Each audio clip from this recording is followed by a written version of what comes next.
गीता 18 के श्लोक नंबर 62 में भगवान स्वयं कह रहे हैं कि अर्जुन उस परमेश्वर की शरण में जा जिसकी कृपा से परम शांति व शाश्वत स्थान अर्थात सतलोक को प्राप्त होगा।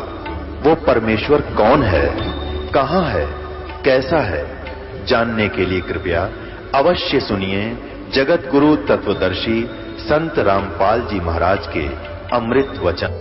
तो पुण्यात्माओं, आप सबका दायित्व बनता है यो कि आपने भूला न राह बतावे।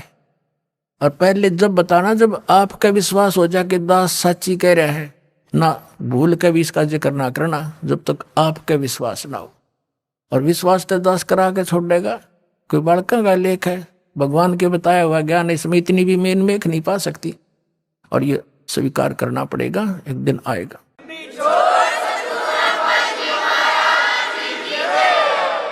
फिर कहते हैं, तारा मंडल बैठ कर ये चांद बड़ाई खावे, उदय भया जब सूरज का स्यों तारों छुप जावे। अभी तक हम जिस भी देवी देव ने पूजे थे, हमने वो गणाय में मावान लगा था। और परमात्मा के इस ज्ञान की रोशनी में अब ये सभी ज्ञान ऐसे छुप जाएंगे, ऐसे निष्क्रिय हो जाएंगे, निरस्त हो जाएंगे, जैसे रात्रि के समय तारा मंडल के अंदर आकाश में चंद्रमा सुशोभित होता है और सबसे ज्यादा प्रकाश युक्त नजर आता है। जब सूर्य उदय हो जाता है, वो रहता विद्यमान है पर उसका अस्तित्व नहीं रहता, हमारे लिए उसकी आवश्यकता नहीं रहती उस समय। तो अब ये सूर्य का उदय हो रहा है। अभी तो ये समझ लो वो देसी भाषा में झोल बोला सा ही है, यानी थोड़ा सा वो सूर्य उदय होने से थोड़ा सा पहले रोशनी होती है। अभी तो इतना होया है यो। अरे देखना जो शिखर में होगा सूर्य, पूरे विश्व में ज्ञान हो जाएगा, ये पूरे विश्व में।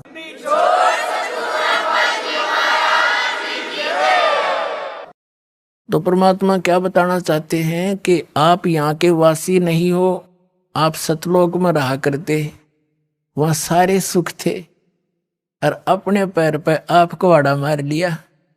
एक ये दास एक जूनियर इंजीनियर था इसमें, कंस्ट्रक्शन सिविल के अंदर हरियाणा में, इरिगेशन डिपार्टमेंट। तो वहां पर एक बहन अपने 2 बच्चों को लेकर मजदूरी करने आई, और वह लड़की मजदूरों की जैसी नहीं लगे थी। फिर भी कोई इतना विशेष ध्यान निगाह में, कोई बात नहीं, पता नहीं परमात्मा किस घर में कैसा बालक हो जाए। फिर वो रो रही थी, रोने लगी। कुछ देर बाद दूसरे तीसरे दिन जब हम दोबारा गए, उससे पूछ बैठा, भाई बहन क्या बात है, क्यों रो रही हो? वहीं पर और कई भक्त बैठे थे, वो सिवा वो थे दूसरे मजदूर बैठे थे, बेलदार वगैरह, उनकी बहनें पत्नियां थी। वह बहुत बुरी तरह रो ही रही थी। उसने थोड़ी सी देर बाद से फिर बताई साची कि मैं ऐसे ऐसे एक बहुत बड़े घर की बेटी थी, सेठ था है मेरा पिताजी, बहुत बड़ा पैसे वाला, और मुझे सारी सुविधा थी। और जो मेरा पति है ये हमारे यहाँ नौकर रहा करता, और मैं इसके जाल में फंस गई। मैं इतनी प्रभावित होगी, मेरे माता पिता मेरे आगे रो भी दिए, मैंने उन्होंने मेरे पैर भी पकड़ दिए, बेटी कुछ भविष्य देख ले तू अपना, तू कहाँ जा रही है, रोटी टाइम पे मिले नेगी, क्या हाल होगा तेरा, लेकिन फिर हम तेरे को घर नहीं बढ़न देंगे, या तू पक्की सोच लिए। मैंने एक नहीं मानी, और इस मेरे पति की बात में इतनी फंस गई, हम वहां से घर से भाग आई। अब ये जो मैं पैसा लेकर आई थी, 1-2-4 लाख रुपए, वो खर्च खरीदी, शराब पीता है। अब मैं मजदूरी करती हूँ और वो मेरे पैसों से शराब पीता है, और बोल लूँ तो मैंने रोज कूटे। अब कोई मेरा वाली वारस रहा नहीं कि तो मैं दुख रोज दूं जाके, मैंने अपने पैर पे आपको अड़ा मार रखे। तो पुण्यात्माओं, आज आपकी वो दशा है। आप उस समर्थ ने छोड़ के इस कंगाल के साथ आ गए, और यहाँ हर एक चीज का टोटा, समय पर टूक नहीं, वर्षा हो जा, 2 दाने हो जा, ना भूखे मर जा, अकाल गिर जा। तो अब जैसे पुण्यात्माओं उस समर्थ को, उस स्थान को छोड़कर आप यहाँ भिखारी बन गए, और वहां सदा व्रत था, यहाँ टाइम पर टूक नहीं मिल रहा, 90% है हैंड टू माउथ है, और कम से कम विश्व के 20-30 बल्कि 40% आदमी मांस खा के गुजारा कर रहे, मछली कोई खाने नहीं, ये खाने की चीज है, नरे पाप कमाने। तो कहने का भाव ये है पुण्यात्माओं, हम गलत स्थान पाएंगे, या वह वस्तु है ही नहीं जो हमने, जिसकी हमें आवश्यकता है, अति आवश्यकता है। किस किस चीज की आवश्यकता है? तो मृत्यु नहीं होनी चाहिए। अगर हमारी मृत्यु ना हो, हम फिर भी से ढीठ हो रहे हैं, कोई दिक्कत नहीं, चाहे हाथ भी कट जाए, पाँव भी कट जाए, मृत्यु ना होनी चाहिए। अरिया भी कंपलसरी। दूसरा, बुढ़ापा नहीं होना चाहिए, कोई वृद्ध होना पसंद नहीं करता, सारे होंगे। फिर आप देख रहे हो यहाँ सारी सुविधा चाहिए, बड़ी कोठी, सबकी इच्छा है बड़ी कोठी हो, कार हो, पार्क हो, झूल डली हो, सरोवर हो स्नान करने। तो ये सुविधाएं आप यहाँ खोज रहे हो, जहां 7 जन्म भी 100 असंख्य जन्म नहीं हो सकती, पा सकती आपको। ये सतलोक में आपकी ज्यों की त्यों रखी है, वहां आपका सारा सामान सुरक्षित है। लेकिन अब आपकी बुद्धि कद सेट होएगी जिस दिन आपकी बुद्धि यहां से इस ज्ञान से हटेगी। ये ना सोचना दास को एक लोक वेद दंत कथा सुना रहा है, या किसी डूम बाट की गाई हुई कथा सुना रहा है। ये तो वो वचन सुना रहा है जो परमात्मा ने स्वयं अपने घर का भेद दिया करके, और जिन महापुरुषों को साथ ले गए फिर वापस छोड़ा उन्होंने, इसलिए छोड़ा था कि ये मेरे गवाह बन जाए, फिर बाद में मेरे बच्चों को गवाही दे जाए कि सचमुच कबीर इज गॉड, कबीर परमात्मा है, और सतलोक में ये सारे सुख हैं।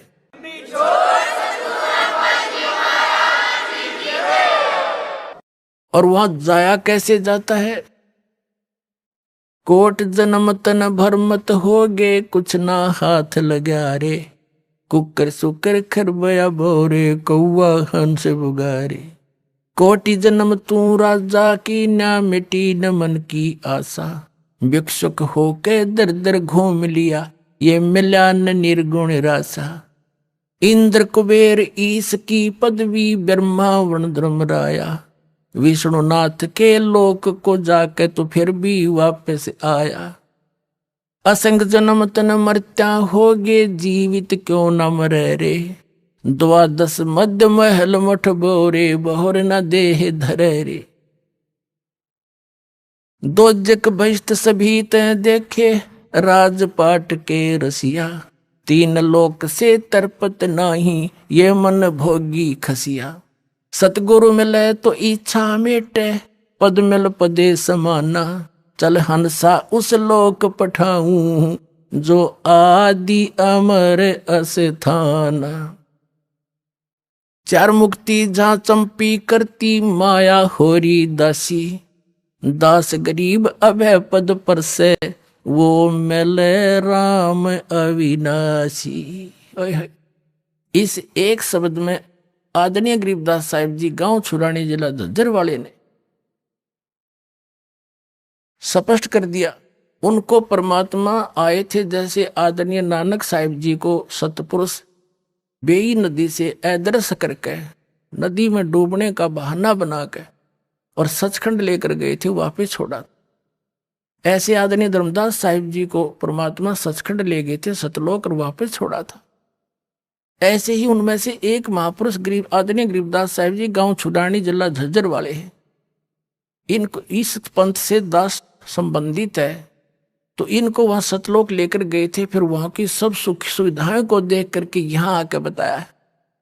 तो पुण्यात्मा फिर भी यकीन ना होगा तो धिक्कार है फिर आपके इस मानुष जीवन को। इतनी बुद्धि दी परमात्मा ने, 100 प्रमाण दे दूंगा, और फिर जचेगा क्यों नहीं। अब जैसे अपना माता पिता बेटी का रिश्ता करके आते हैं और आके घर पे बताते हैं कि ऐसा लड़का है, ऐसी उसका कारोबार है, ऐसा मकान है, तो बेटी को कभी उसके माता पिता पर अविश्वास होता है?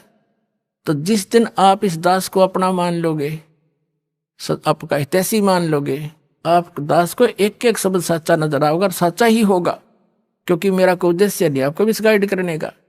आपको भ्रमित समाज को सतलोक पहुंचाना चाहता हूं।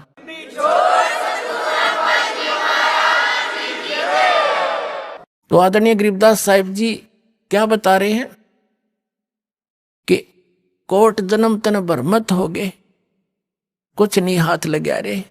कुकर सुकर खरवा बोरे, कौआ हंस बगारे, कुत्ता गधा सुअर बना, और कोटि जन्म तू राजा की ना।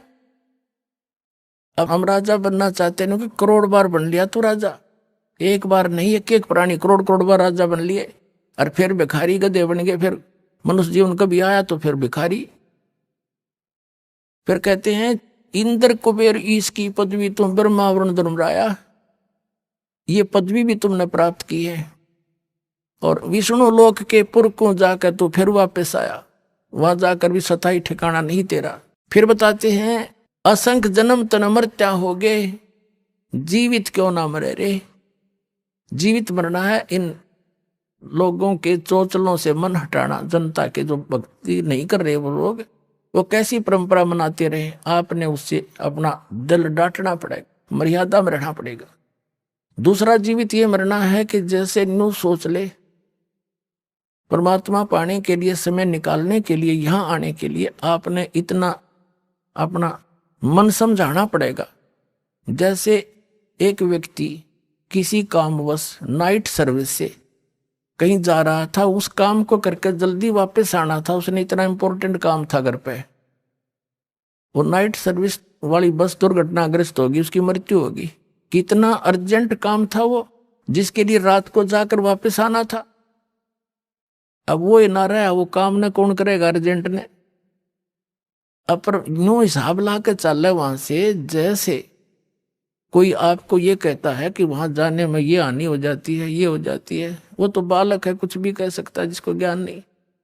आपने ये सोच लेना चाहिए, वे मान ले आज मेरी मृत्यु हो जाती है, और फिर कौन करेगा इस काम को। ये तो फाइनल है, इसमें मानो चाहे ना मानो, 100 की 100 सत्य है। फिर नो सोच के आ जा कि मैं आज नो सोच ले मर गया, और चल सत्संग में। तो ऐसे कहते देसी भाषा में, काम छोड़ने काम होया करे। अब मान लीजिए फिर 3 दिन पाछे, चौथे दिन आप फिर पहुंच गए, 5वें दिन वापस। अब 3 दिन नो सोच ले आप मर गए, और उस 3 दिन में जो भी काम खराब हो गया अपना फिर सेट कर लेंगे।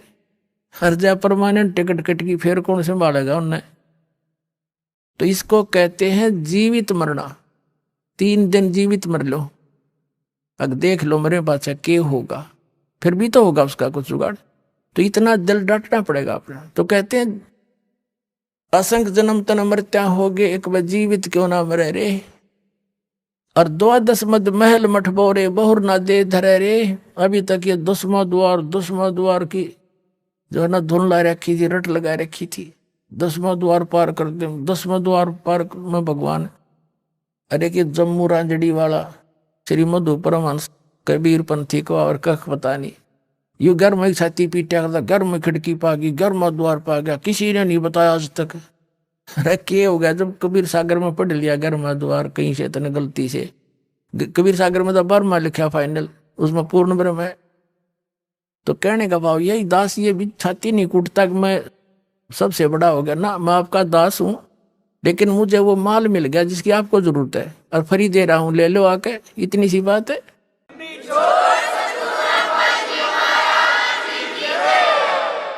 कहते हैं 12 मद महल मठ बोरे, बर में द्वार में, बर मां द्वार पार करके वो स्थान है, वो महल है, वो मठ है, वो ठिकाना है आपका, जहां बोर ना दे रहे रे।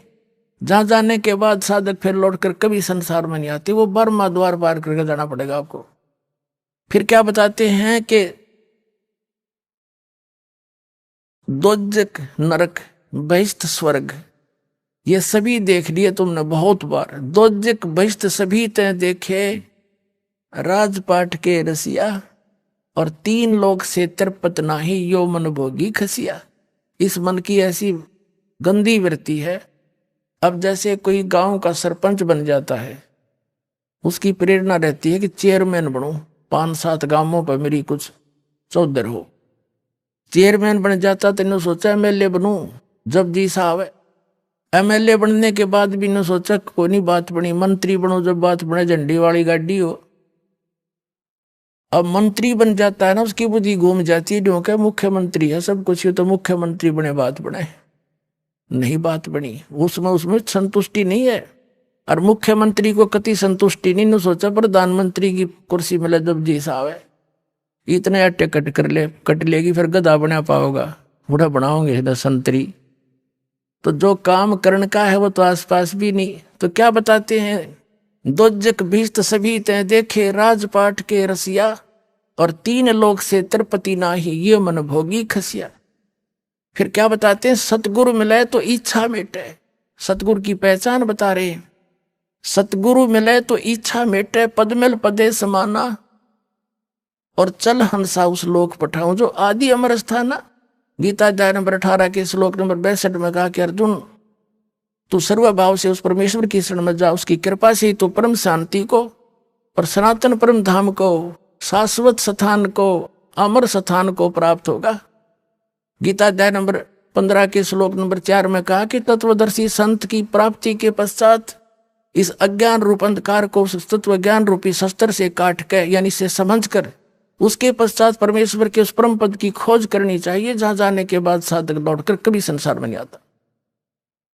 अपने विषय में कहता है कि अर्जुन तेरे और मेरे चौथे अध्याय के 5वें और 9वें श्लोक में, दूसरे अध्याय के 12वें श्लोक में, 10वें अध्याय के दूसरे श्लोक में, गीता जी में, ये गीता ज्ञानदाता ब्रह्म है, ये खुद कह रहा कि तेरे और मेरे बहुत जन्म हो चुके, तू नहीं जानता मैं जानता हूं। इसे सिद्ध है कि ब्रह्म का साधक भी नाशवान, ब्रह्म भी नाशवान। तब क्या बता रहे हैं कि सतगुरु मिले तो इच्छा मिटावा यहाँ की कि क्या क्या डलेड हो रहा है, तू जो काम इस अनमोल जीवन मनुष्य जीवन से करना था वो कर, और जो तुझे चाहिएगा भगवान ने देता है वो, और वो परमात्मा आपको मिल जाएगा। जो आवश्यकता आपको होगी वो अवश्य देगा, चाहे तेरे भाग में भी ना हो। और आप अन्य भगवानों से वो ग्रहण ही नहीं कर सकते थे, सारी उम्र सिर पे टिकले उनके बारे में द्वार के आगे। अब कि कौन नहीं चाहेगा इस समर्थ की ओट, सभी चाहेंगे, सबको चाह इस भगवान की। अभी पता ही नहीं था, हमने को बताने वाला नहीं था। परमात्मा आए जब ये संतों ने कोशिश की बताने की, जो परमात्मा से मिले थे उनकी हमने सुनी नहीं, हमारे नकली गुरुओं ने सुनने नहीं दी कि तो अनपढ़ है, अशिक्षित है, इनको क्या पता है। तो परमात्मा ने सारे शिक्षित करे पहले अपने बच्चे, और फिर समझाओगे पूरे ज्ञान को। अब क्या बताते हैं कि सतगुरु मिले तो इच्छा मिटे, इंद्र दा राज कागदा बेस्टा। कहते यहाँ के स्वर्ग के राजा का राज्य भी आपको प्राप्त हो, न सोच ले काग की बीट है सतलोक के सुख के सामने, काग की टट्टी। यहाँ का स्वर्ग, यहाँ के एमएलए एमपी मंत्री प्रधानमंत्री तो कुछ भी नहीं फिर स्वर्ग के देवता के सामने, और वो भी काग की बीट। तो ये क्या होगा फिर। तो हमने इस ज्ञान से ये जानकारी होगी। और फिर पद मिल पदे समाना, पद मिल पदे समाना। पद, पद का अर्थ है पद्धति। यहां पद के 2 अर्थ है, क्योंकि ये पद्य भाग है, इसमें शब्दों को कई बार उस राग के अनुसार अधूरा बोला जाता है। पद मिल पदे समाना, पद माने शास्त्र अनुकूल पद्धति, पूजा की विधि, मेथड ऑफ वर्शिप, पूजा की विधि तरीका। सही पद मिलने पर और उस पद के सही पद्धति की प्राप्ति होने से, सच्चे मंत्र और जाप विधि का प्राप्त होने पर, पद मिल पदे समाना। उस पद में, अमर पद में, जहां जाने के बाद कभी लौटकर संसार में नहीं आते, उस पद में समा जाओगे। तो कहते हैं सतगुरु मिले तो इच्छा मिटे, पद मिल पदे समाना और चल हंसा उस लोक पठाऊं जो आदि अमर स्थाना, जो कभी नष्ट नहीं होता, आदि अमर स्थाना। और वहां क्या सुख है, 4 मुक्ति जहां चंपी करती, माया होरी दासी। दास गरीब अभय पद परस है। वह मृत्यु नहीं, डर नहीं किसी का, यहाँ भय नहीं निकल रहा। राष्ट्रपति का भी मेरे बॉडी गार्ड रखने पड़ते हैं। फिर कहते हैं चार मुक्ति जहाँ चंपी करती। यहाँ की जो सुविधा है स्वर्ग महास्वर्ग और दो चार प्रकार की मुक्तियां हम आज तक सुना करते थे, उसको प्राप्त प्राणी को स्वर्ग में बड़ा सुख होता है, लेकिन वो तो अस्थायी होता है, सीमित होता है। उसके बाद नरक में भी जाता है, गधा भी बनता है, वो तो खत्म हुई। फिर जैसे आपने श्री महावीर जैन जी का इतिहास कई बार दिखाया दास ने, 80 लाख बार तो वो देवता बना और 60 करोड़ बार गधा, 30 करोड़ बार हाथी, 30 करोड़ बार कुत्ता है। वो कुत्ता थे कब बना बतेरा, वो प्रधानमंत्री स्वर्ग का देवता हो, सारी मरोड़ निकल जाए कब्र में। तो क्या बताना चाहते हैं कि वो सुख जो इन लोकों में तुम देख रहे हो, वो उसकी तुलना मत बता दिया इंद्र दाराज का गदा बेष्टा। लेकिन वो सुख जो चार मुक्ति तो मानते हो, ये तुम्हारे चरणों में सतलोक में ये सारी सुविधाएं जो स्वर्ग यहाँ के स्वर्ग में, लेकिन इनसे भी अच्छी वहां सदा रहेंगी। सारे सुख है वहां पर। ये नाचने गाने तुम वहां करियो ठाठते, अड़ बकवाद करो, अड़ नाचे डीजे ला के। दुल्हे की मृत्यु होगी एक्सीडेंट में, फिर टक्कर मारे, बजा ले डीजे अड़े, खा के यहाँ के खुशी मनाओ गंदे लोक में। यहाँ तो अपना कान सा बोझ के भक्ति करके पीछा छुटा के फिर वह नाचियो गाइयो ठाठते खुशी मनाना, वह सदा दिवाली रहेगी। समर्थ का शरणाग हो रंग होरी हो, और कदे ना हो एकाज राम रंग होरी हो। समर्थ की शरण में आओ, सदा खुश सुखी रहोगे। कहते चार मुक्ति जहाँ चंपी करती, और माया होरी दासी। जिस माया के पीछे तुम भटक रहे हो, रिश्वत चोरी बकवाद कर करके, कहते ये वहां आपके चरणों में पड़ी रहा करेगी। और दास गरीब अभय पद पर से वो मिले राम अविनाशी। अविनाशी राम कबीर परमात्मा मिलेगा आपको। और वो तरीका इस दास के पास है, वह भेजने का पूरा पासपोर्ट बनवा लो। बोलो सतगुरुदेव।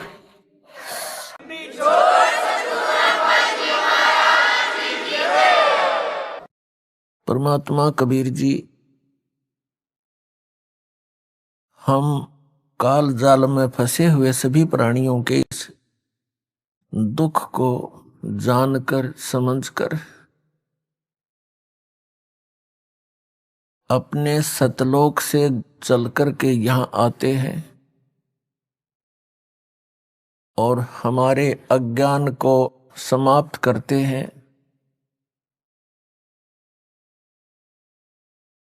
हमें ये बताने की चेष्टा करते हैं कि तुम सभी प्राणी ऐसे स्थान से आए हुए हो जहां पर किसी वस्तु की कमी नहीं, किसी वस्तु का वहां पर अभाव नहीं, वहां कोई दुख नहीं, वहां पर व्यर्थ अवस्था नहीं। सृष्टि ऐसी ही है, शरीर आपके ज्यों के त्यों है। वहां जो आपको शरीर प्राप्त था,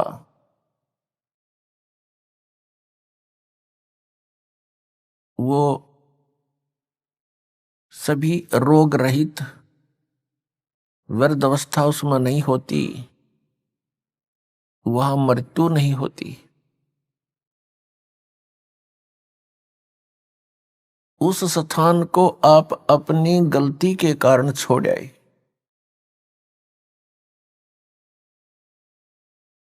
अब आप यहां पर ये दंड भोग रहे हो, सजा भोग रहे हो, और यहां पर आप जी ने इन दुखों को ही सुख मान लिया। यदि किसी को अधिक दुख है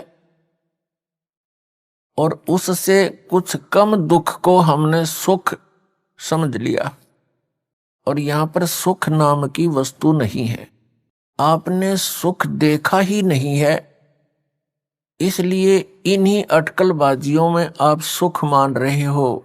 कैसे? जो निर्धन है वो सोचता है धनवान सुखी, ये कार और कोठियों में निवास करता है, सफर करता है। अब धनवान को स्वप्न में भी सुख नहीं होता, धनवान समझता है, धनी व्यक्ति सोचता है कि राजा लोग सुखी होंगे। ये राजा लोग सुखी हैं, राजा सुखी हो ही नहीं सकता। विचार की बात है, जैसे एक परिवार का मुखिया अपने 4-5 सदस्यों की व्यवस्था में कितनी टेंशन लिए फिरता है। किसी को बीमारी है, किसी का विवाह नहीं हुआ, किसी का विवाह हो गया तो बालक नहीं, और 100 समस्याएं उसकी जान को बनी रहती हैं। राजा एक बहुत बड़े अक्षेत्र का मुखिया होता है। इससे खूब आसानी से अंदाजा लगाया जा सकता है वो कितना सुखी हो सकता है। स्वप्न में भी सुख नहीं उस व्यक्ति को जो राजा बना हुआ है। ठीक है, अपनी घूटी सूटी लाकर रात काट लेता होगा, घंटे 2 घंटे पड़ जा पी कर शराब, सुख नहीं है। हाँ, उस व्यक्ति को जो परमात्मा से जुड़ा हुआ है, कबीर परमेश्वर की भक्ति करता है, वो चाहे निर्धन है, चाहे धनवान है, चाहे राजा भी क्यों ना बना हो, वो भगवान से डरने वाला, परमात्मा उसका साथी होता है। उसके ऊपर आने वाली आपदाओं को तुरंत निवारण करता है, क्योंकि कबीर परमात्मा वो सुख सागर है जो अपने बच्चों का दुख देख नहीं सकते। और जब तक हम इस परमेश्वर की शरण में नहीं आते हैं तो हम अन्य उपासनाएं जो करते हैं वो हमें अपने प्रारब्ध में आने वाली आपदाओं से नहीं बचा सकते।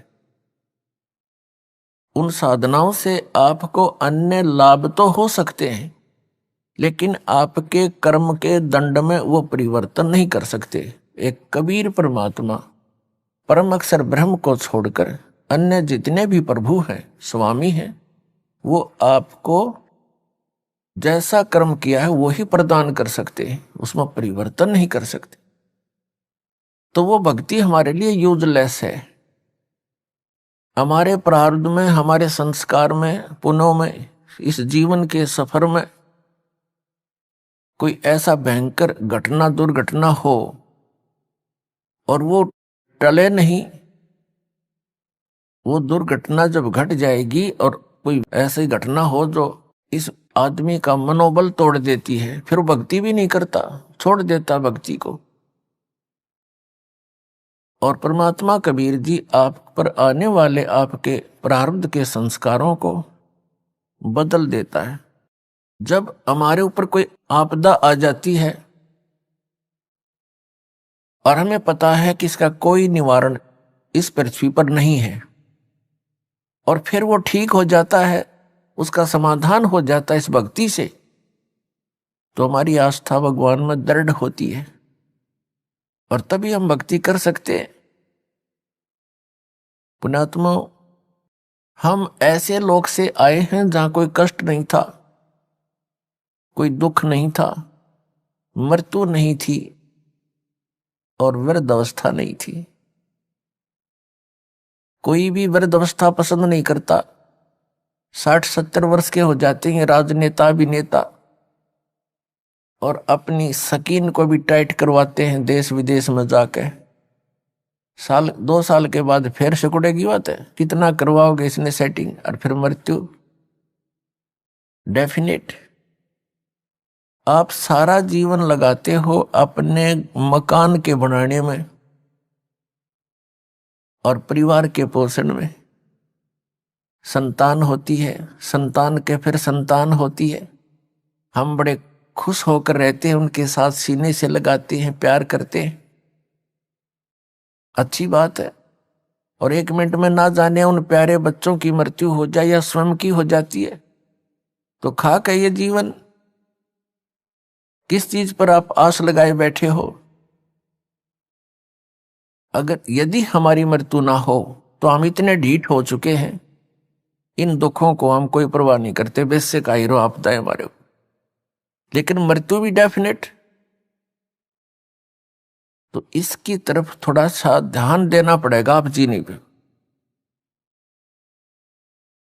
असंख्य जन्म हो गए आपने यही परिवार पोषण करते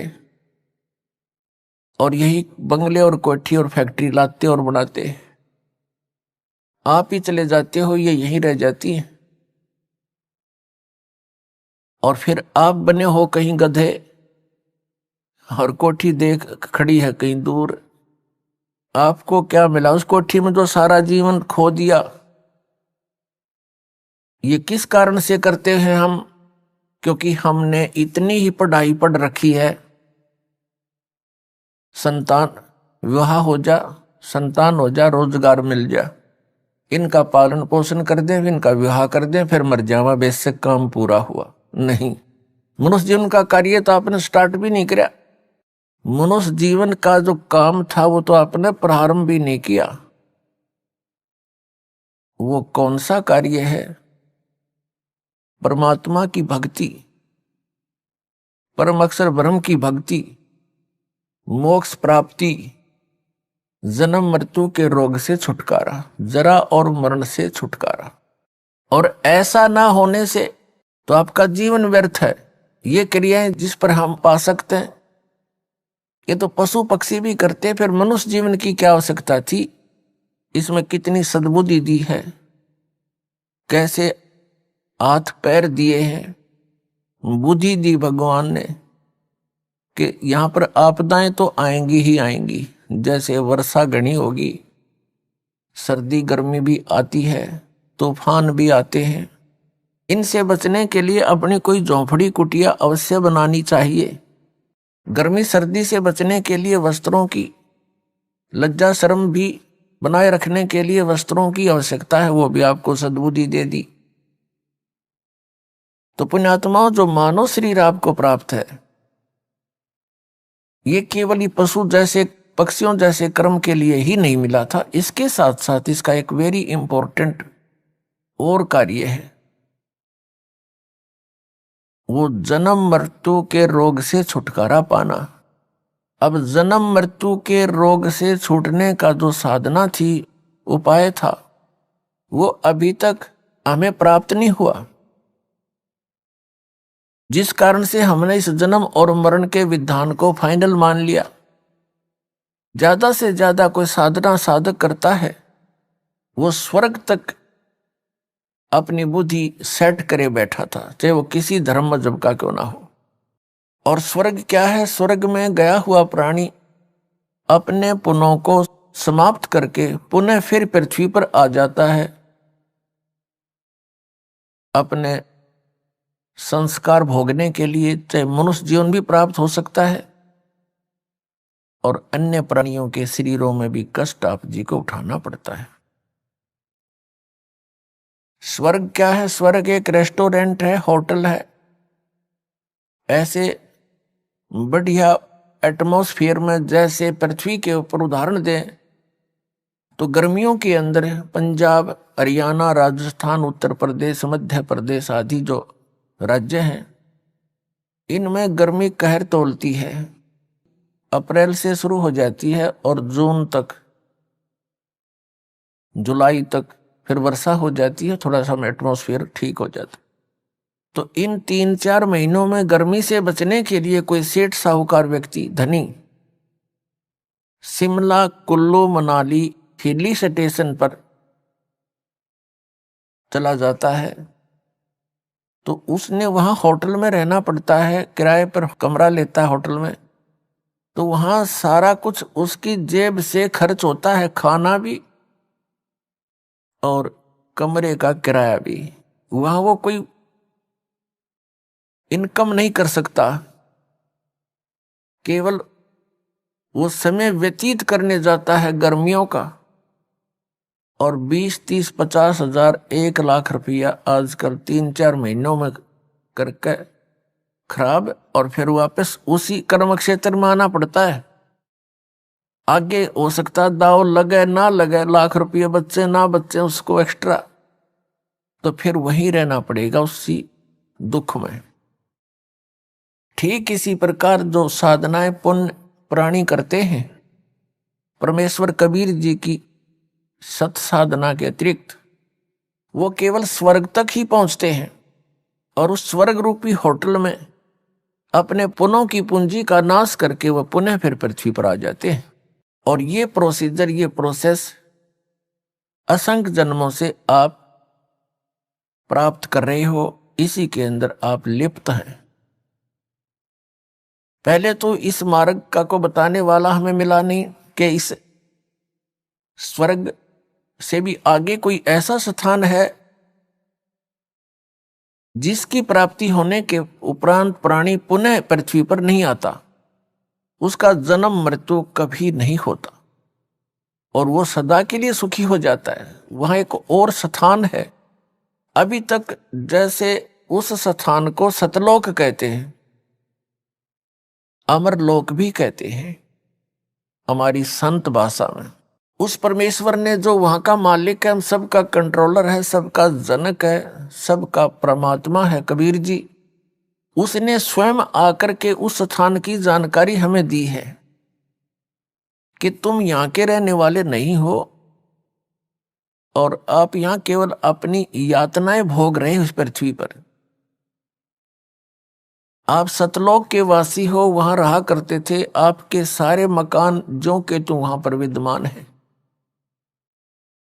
बहुत सुंदर मकान है, वहां पर सारी व्यवस्था वहां पर आपकी बनी हुई है, बड़े सुंदर पार्क हैं, फलदार वृक्ष आपके महलों में लगे हुए हैं, आसपास आपके आंगन में बहुत बढ़िया सुंदर आपके वहां मकान है। अब उस व्यवस्था से हम पहले परिचित थे, वो आज भी आत्मा में घर किए हुए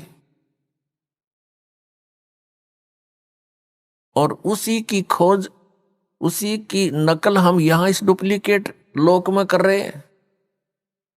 बड़ी कोठी हो, आगे आंगन हो, बड़ा पार्क हो, झूल डली हो, फूलदार वाटिका बनी हो, टहल करें।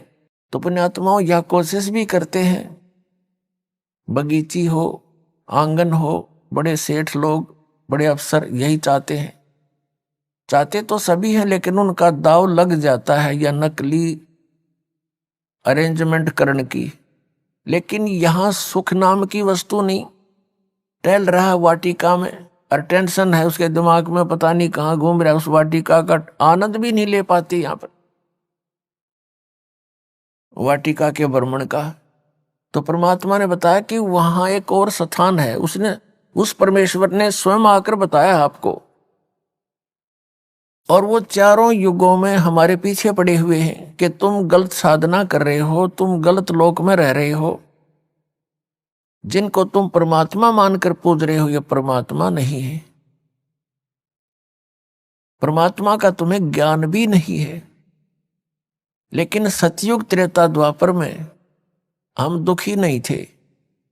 पुण्यकर्मी प्राणियों के जन्म होते हैं, वो जो भी साधना कर रहे होते हैं, कैसी भी कर रहे हैं, फिर भी वो सुखी होते हैं और वो समझ बैठे होते हैं कि हम जो पूजाएं भगवान की कर रहे हैं इसी से हमें ये लाभ हो रहा है।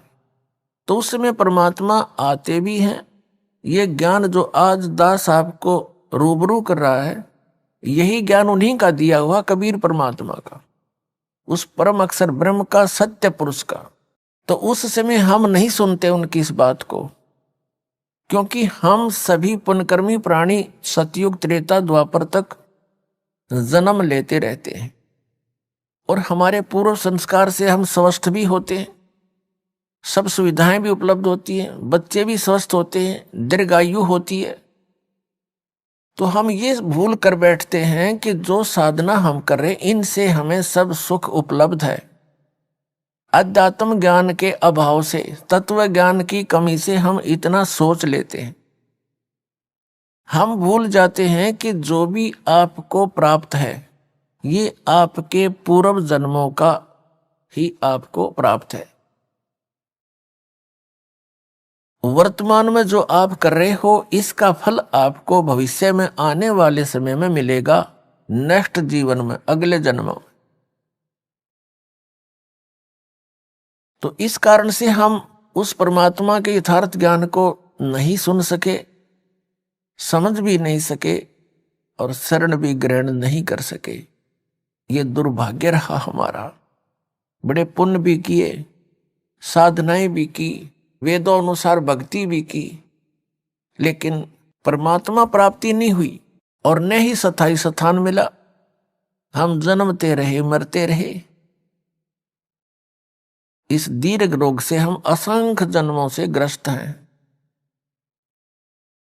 अब ये समय आ गया है, परमात्मा ने निर्धारित किया हुआ था कि कलयुग की जो बिचली पीढ़ी प्रारंभ होगी, उस समय आप सभी को ये तत्व ज्ञान बताया जाएगा और सभी को उस परमात्मा से परिचित कराया जाएगा। अब यहां थोड़ा सा शंका उत्पन्न होती है कि अब ही यू ज्ञान क्यों सार्वजनिक किया जा रहा है, पहले क्यों नहीं किया। ये तो आपको बता दिया कि पहले भी कोशिश की, परमेश्वर ने चारों युगों में आए हैं, परमात्मा हमारे लिए भटक रहे हैं, लेकिन उस समय हम अधिक दुखी ना होने के कारण हम अपनी ही व्यवस्था में, और जैसा ज्ञान हमें यहाँ काल के इन ऋषि महर्षियों द्वारा, ब्रह्म के ऋषि महर्षियों द्वारा दिया गया था, उसी को हम अंतिम मानकर साधना में लीन रहे। सतयुग त्रेता द्वापर में कोई भी प्राणी भक्ति बिना नहीं रहता, वो अवश्य साधना किया करता था, और अन्य कोई मजहब धर्म या और कोई साधनाएं नहीं थी। केवल वेदों अनुसार ऋषियों ने जैसा वेदों को समझा उसी का प्रचार जनता में करके उनसे भी वही साधना करने को वो कहा करते थे। ये कलयुग में आकर के ज्यादा मजहब धर्म इस काल ने बना दिए, आन उपासनाओं की भरमार भी इस कलयुग में कर दी है। इसका कारण क्या है? आप जी को ये बताया जाएगा कि आप जी क्यों फंस गए यहां उस सुखमय स्थान को छोड़कर। इसके लिए थोड़ी सी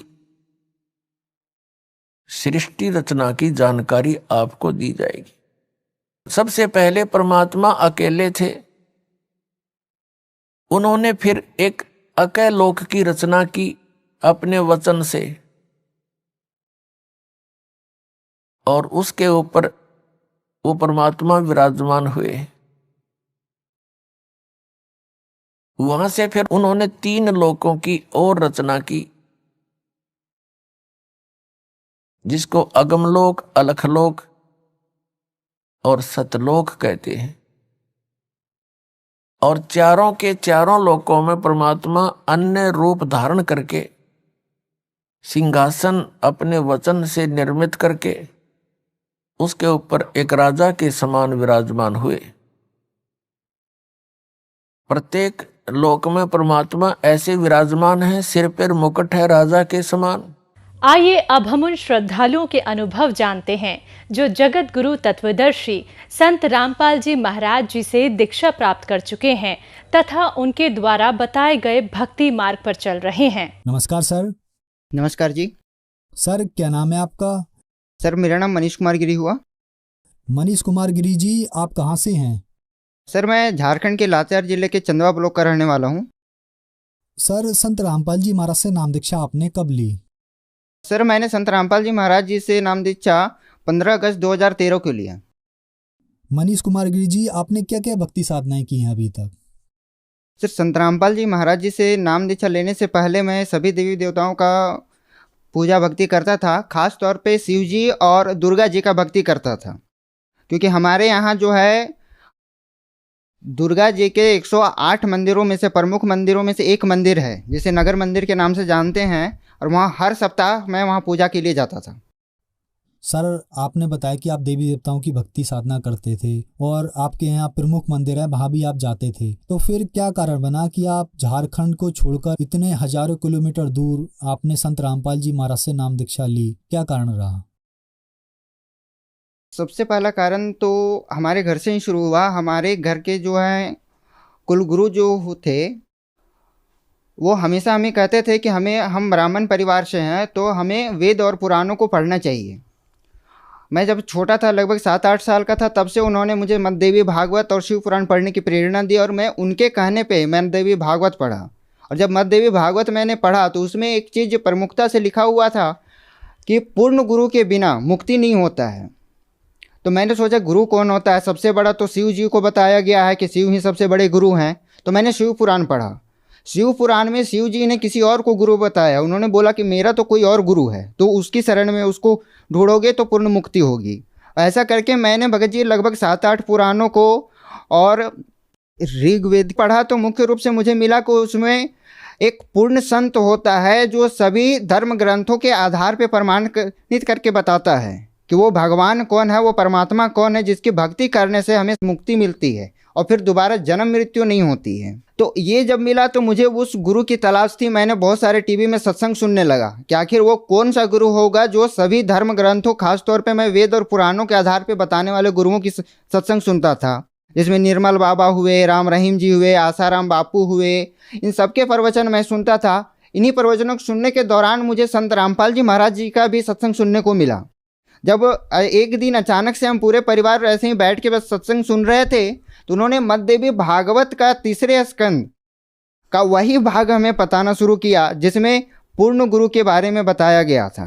तो वो जब मैं सुना तो मेरे अंदर एक प्रेरणा जगी और मैं उनके सत्संग फिर पूरा परिवार सहित हम सुनने लगे और साथ ही मैंने फिर से पुस्तकों का अध्ययन करना शुरू किया, जिसके बाद मुझे पता चला कि वो पूर्ण संत जो है संत रामपाल जी महाराज ही हैं, क्योंकि उन्होंने सभी वेदों के आधार पे, पुराणों के आधार पे, यहाँ तक कि बाकी जो अन्य धर्म हैं उनके भी धर्म ग्रंथों के आधार पे ये प्रमाणित किया कि परमात्मा जो है वो एक है और उसकी शरण में जाने से हमें कभी भी फिर दोबारा जन्म मृत्यु के चक्कर में नहीं पड़ना पड़ता है।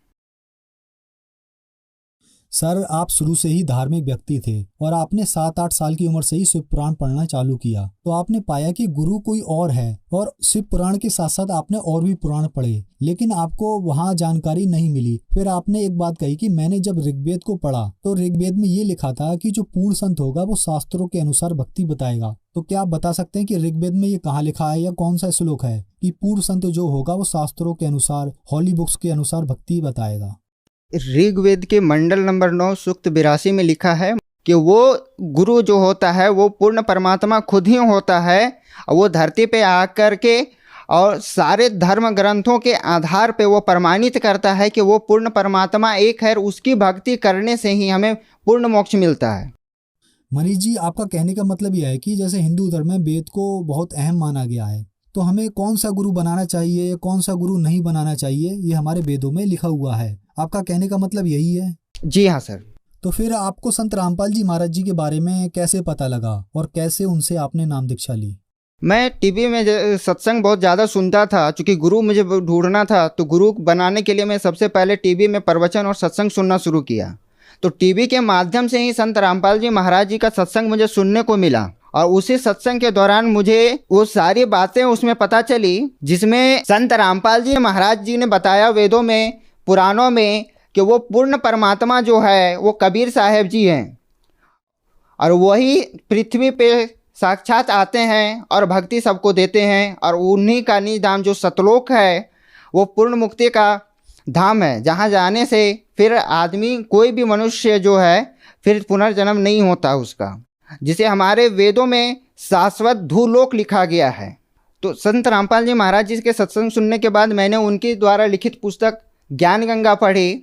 ज्ञान गंगा पढ़ने के बाद मैं उनसे काफ़ी प्रेरित हुआ और उनके आश्रम, सतलोक आश्रम बरवाला गया और वहाँ जाके 15 अगस्त 2013 को मैं नाम उपदेश लिया संत रामपाल जी महाराज जी से।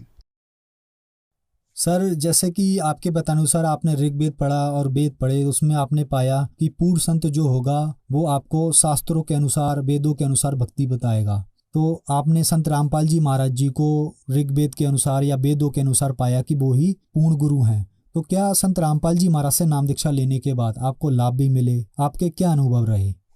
जी हाँ सर, मुझे भी बहुत सारे उनके शरण में आने के बाद बहुत सारे लाभ मिले। इतने लाभ मिले कि मैं अगर गिनाने लगूं तो घंटों बीत जाएगा, लेकिन मैं कुछ प्रमुख लाभ आपको बता दूं। जैसे कि मैं ब्राह्मण परिवार से था और हमारे कुलगुरु थे परिवार में, तो उन्होंने मेरी जन्म कुंडली बनाई थी। जन्म कुंडली में स्पष्ट लिखा हुआ है कि 24 वर्ष की उम्र होने के बाद मेरी किसी दुर्घटना में मृत्यु हो जाएगी। अगर किसी कारणवश मेरी मृत्यु न भी हुई तो मैं परमानेंटली यानी हमेशा के लिए एक अपाहिज हो जाऊंगा। ये मेरे जन्म कुंडली में स्पष्ट रूप से लिखा हुआ है। 24वें वर्ष में मेरा बाइक से एक भयानक एक्सीडेंट हुआ। लगभग मैं 50 मीटर तक बाइक से घिसटता हुआ चला गया। पूरी बाइक की सामने की जो भी होती है हैंडल और टंकी, एक साइड का पूरा जो है पूरा टूट के बिखर गया। लेकिन मुझे सिर्फ एक थोड़ी सी खरोच आई। जब मैं गिरा तो मुझे ऐसा लगा जैसे किसी ने मुझे ऊपर से टांग रखा है, किसी ने पकड़ के ऊपर उठा रखा है।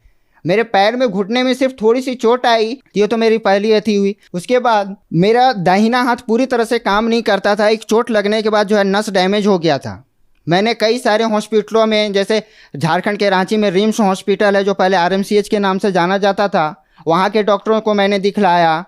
दिल्ली के एम्स हॉस्पिटल में भी मैंने दिखलाया, वहाँ के न्यूरो विभाग में मैंने दिखलाया। उन्होंने एक ही चीज़ बोला कि मेरे हाथ का ऑपरेशन करना होगा तभी वो हाथ सुरक्षित रहेगा। वो हाथ, मैं किसी चीज़ को पकड़ नहीं पाता था। अगर मैं हाथ ऐसे कर दूं तो ऐसे ऐसे हिलने लगता था। मैं किसी भी चीज़ को, पेन तक नहीं पकड़ पाता था, मेरे हाथ इतना ज़्यादा डैमेज था। लेकिन संत रामपाल जी महाराज जी से नाम उपदेश लेने के बाद 1 साल के अंदर ही मेरा हाथ ठीक हो गया और आज मैं सारा काम इस हाथ से कर सकता हूँ। ये तो मेरे खुद के लाभ हुए, इसके साथ मेरे परिवार को भी बहुत सारे लाभ हुए। जैसे मेरी माताजी को मेरे जन्म से पहले से पेट दर्द की शिकायत थी, जो गैस्ट्रिक नाम से एक बीमारी से थी, जिसके कारण उनके पेट में जख्म हो गया था। डॉक्टर ने बोल दिया था कि आंत काट के निकालनी पड़ जाएगी। लेकिन संत रामपाल जी महाराज की जिसे नाम लेने के बाद उनकी वो बीमारी जो है बिना किसी दवाई के ठीक हो गई। सारे बीमारियां खत्म हो गई। आज वो एक भी दवाई नहीं खाती हैं। इसके साथ ही मेरे पापा जी को एलर्जी थी। भारत के जितने भी डॉक्टर बड़े बड़े कहे जाते हैं, मैंने सबके पास हमने उनका इलाज करवा लिया। उन्होंने मेडिसिन दी। उनको दोनों सुबह और शाम जो है 1-1 हज़ार की इंजेक्शन पड़ती थी, तब उनका तबीयत ठीक रहता था। नहीं तो उनके नाक से और आंखों से पानी बहता था जैसे झरना हो गया हो। वो टमाटर नहीं खा सकते थे, बैंगन नहीं खा सकते थे, राहर दाल, कोई भी ठंडा दाल या ठंडा सामान नहीं खा सकते थे। अगर ज़रा सा भी उनके अथी में ठंडा चीज़ पड़ गया तो वो परेशान हो जाते थे, उनको इंजेक्शन पे रहना पड़ता था। लेकिन संत रामपाल जी महाराज जी से नाम लेने के बाद आज वो सब कुछ खाते हैं और कोई दवाई नहीं खाते। सारे दवाई उन्होंने छोड़ रखा है, फिर भी वो सुरक्षित हैं, बिल्कुल सही सलामत हैं। और अभी फ़िलहाल की एक लाभ बताना चाहूँगा। मेरी पत्नी को बचपन से ही निमोनिया की परेशानी थी, तो हमने अपने जो निजी डॉक्टर हैं तो उनसे हमने बात की। उन्होंने बोला कि हमारे क्लिनिक में आप ले आओ उनको। 4 बजे सुबह उनको ले गया। उनके मुंह से पूरा ब्लडिंग हो रही थी, पूरा जमा मांस का टुकड़ा आने लगा था। वो खून जम गया था, वो मांस के टुकड़े जैसा जमा आने लगा था। उनके यहाँ लेके हमने एडमिट किया उनको। फिर हमने संत रामपाल जी महाराज जी के आश्रम में फ़ोन किया, उनसे बोला कि उनके साथ ऐसी ऐसी परेशानी हो गई है।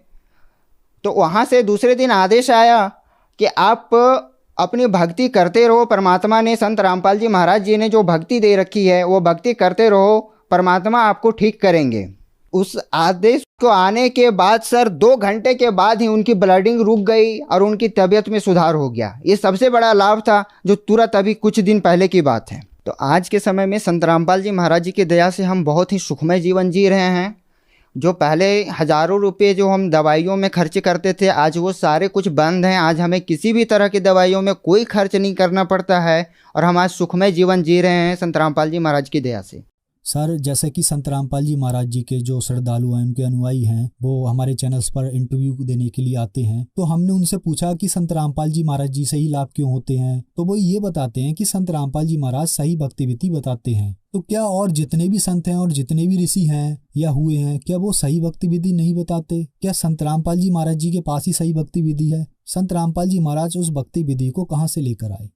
संत रामपाल जी महाराज जी का प्रभाव इसलिए है क्योंकि सबसे पहली बात तो वो शास्त्रों के अनुसार बताते हैं। चाहे वो किसी भी धर्म के लोग हैं, हिंदू, मुस्लिम, सिख, ईसाई, इन सभी धर्म ग्रंथों में ये प्रमाणित है कि हम अगर उनके अनुसार, उसमें लिखी विधि के अनुसार अगर भक्ति साधना करते हैं तो हमें सुख मिलता है। हमारे देश में बहुत सारे धर्मगुरु हैं, मौलाना हैं, पादरी हैं, लेकिन ये कभी भी शास्त्रों के अनुसार नहीं बताते। ये कभी भी हमारे धर्म ग्रंथों को खोल के नहीं बताते। ये अपनी दंत कथा में बताते हैं कि हमने ऐसा सुन रखा है। वो ये कभी नहीं बताते हैं कि देखो हमारे कुरान शरीफ में ये लिखा, हमारे बाइबल में ये लिखा, हमारे गुरु ग्रंथ साहिब में ये लिखा है। संत रामपाल जी महाराज जी सबसे पहले तो वो अपने वेद, पुराण, कुरान इनमें लिखे हुए चीज़ों को दिखा के बताते हैं कैमरे में कि देखो ये लिखा है, उसमें बताया गया है कि ऐसे करने से हमें लाभ होता है। हम आज तक जो करते आए हैं या अभी जो बाकी धर्मगुरु जो हैं वो दंत कथाओं के आधार पे बताते हैं कि ऐसा करने से ऐसा होता है, लेकिन वो शास्त्रों से नहीं बताते हैं कि देखो शास्त्रों में ऐसा लिखा है, उसको करने से ऐसा होता है। तो संत रामपाल जी महाराज तो हमारे धर्म ग्रंथों के आधार पे बताते हैं, हमारी विश्वसनीयता सबसे ज़्यादा इस कारण से है। सर, जैसे कि आपके कहने का मतलब है कि हमारी गीता जी में लिखा हुआ है कि जो पूर्ण संत होगा उसके ये लक्षण होंगे। अब हमें देखना है वो लक्षण किस में है, किस संत में है, चाहे वो संत रामपाल जी महाराज हो और चाहे वो और कोई भी संत हो। क्या ऐसा ही है? जी हाँ सर, जैसे कि हम बिजली देखते हैं तो बिजली के तार देख के हम उसका निर्णय नहीं कर सकते हैं कुछ कि क्या है, जब तक हम उसमें बल्ब नहीं लगाएंगे। अगर बिजली की पहचान करनी है तो हमें उसके इलेक्ट्रॉनिक सामान इस्तेमाल जब करेंगे तो हमें पता चलेगा कि उसमें वोल्टेज है या नहीं है। वैसे ही हमारे धर्म ग्रंथ हैं, अगर हमारे धर्म ग्रंथ में कुछ बताए गए हैं कि उसकी पहचान ऐसी है तो हमें उस पहचान को ढूंढनी पड़ेगी कि उसकी वो पहचान वाला कौन है। धर्म गुरु तो बहुत सारे हैं, लेकिन गीता अध्याय में या कुरान शरीफ में या बाइबल में या गुरु ग्रंथ साहिब में जो गुरु की पहचान लिखी है वो किस गुरु से मेल खाता है, वो उस गुरु में अगर मिलता है तो वही सच्चा गुरु है। सर, हिंदू धर्म में तो हमने मान लिया कि गीता जी में लिखा है कि पूर्ण संत की क्या पहचान है, तो क्या कुरान शरीफ या बाइबल है उनमें भी पूर्ण संत की पहचान बताई गई है? जी हाँ सर, चारों धर्मों के धर्म ग्रंथों में पूर्ण संत और पूर्ण गुरु की पूरी पहचान बताई गई है। लेकिन हमारे जो पादरी हैं, हमारे मौलाना, हमारे पंडित जी लोग हैं, वो अपनी बड़ाई के लिए वो कभी भी उस चीज़ को बतलाते ही नहीं है, क्योंकि इनको धन लाभ से मतलब होता है। इनको इससे मतलब नहीं है कि उनके श्रद्धालुओं को लाभ हो, इसलिए वो कभी भी इस सच्चाई को बताते ही नहीं है। आप कुरान शरीफ में पढ़ लो, सूरत फुरकानी 25 के आयत नंबर 52, 58 और 59 में लिखा हुआ है। बाइबल के उत्पत्ति ग्रंथ में लिखा हुआ है। वैसे ही गुरु ग्रंथ साहिब के कई जगहों पे लिखा हुआ है पूर्ण गुरु की पहचान, जो नानक जी ने खुद अपने मुखबानी से बोल रखा है, उसमें भी पूर्ण गुरु की पूर्ण पहचान बता रखी है। तो आप उनको पढ़ सकते हैं और उसके अनुसार पूर्ण गुरु की खोज कर सकते हैं। सर, एक सवाल और, हमारे पास बहुत सारे सवाल आते हैं, उनमें से एक सवाल यह भी है कि कुछ लोग कहते हैं कि हम संत रामपाल जी महाराज जी का ज्ञान सुन रहे हैं, लेकिन हम संत रामपाल जी महाराज से नाम दीक्षा नहीं ले पा रहे हैं या नहीं लेना चाहते हैं, तो क्या हमें ऐसे ही लाभ हो जाएंगे? जी नहीं सर, जैसे कि मैंने बिजली के बारे में बताया, बिजली की तार को अगर सिर्फ दूर से देखोगे तो आपको बिजली के फ़ायदे नहीं होंगे। आपको बिजली का अगर फ़ायदे लेने हैं तो बिजली का कनेक्शन लेना पड़ेगा, अपने घर तक बिजली के तारों को कनेक्शन लगवाना पड़ेगा, फिर अपने इक्विपमेंट पे उसको जुड़वाना पड़ेगा, तभी आपको उस बिजली का लाभ मिलेगा। ठीक वैसे ही संत रामपाल जी महाराज जी के सत्संग सुनने से सिर्फ आपको लाभ नहीं मिलेंगे, उनके द्वारा दी गई नाम दीक्षा को लेकर भक्ति करने से आपको लाभ मिलेंगे। अब ये सवाल उन लोगों के द्वारा पूछा गया है जो संत रामपाल जी महाराज से नाम दीक्षा लेना चाहते हैं, उनके लिए क्या करना होगा? जो श्रद्धालु संत रामपाल जी महाराज जी से जुड़ना चाहते हैं, सबसे पहले तो वो उनके ज्ञान को समझें, उनके द्वारा बताए गए सत्संगों को सुने। उनके सत्संग सुनने के लिए यूट्यूब चैनल पे, टीवी चैनलों पे, फेसबुक पे संत रामपाल जी महाराज जी अगर आप सर्च करते हैं तो उनके सारे सत्संग, वीडियो सत्संग, ऑडियो सत्संग सब कुछ मिल जाएंगे। आप वहां से उनके सत्संग सुन सकते हैं, उनके ज्ञान को प्राप्त कर सकते हैं। उसमें दिए गए आश्रम के फ़ोन नंबर पे फ़ोन करके आप नामदान सेंटरों पे जाके नाम दीक्षा ले सकते हैं। धन्यवाद सर। धन्यवाद।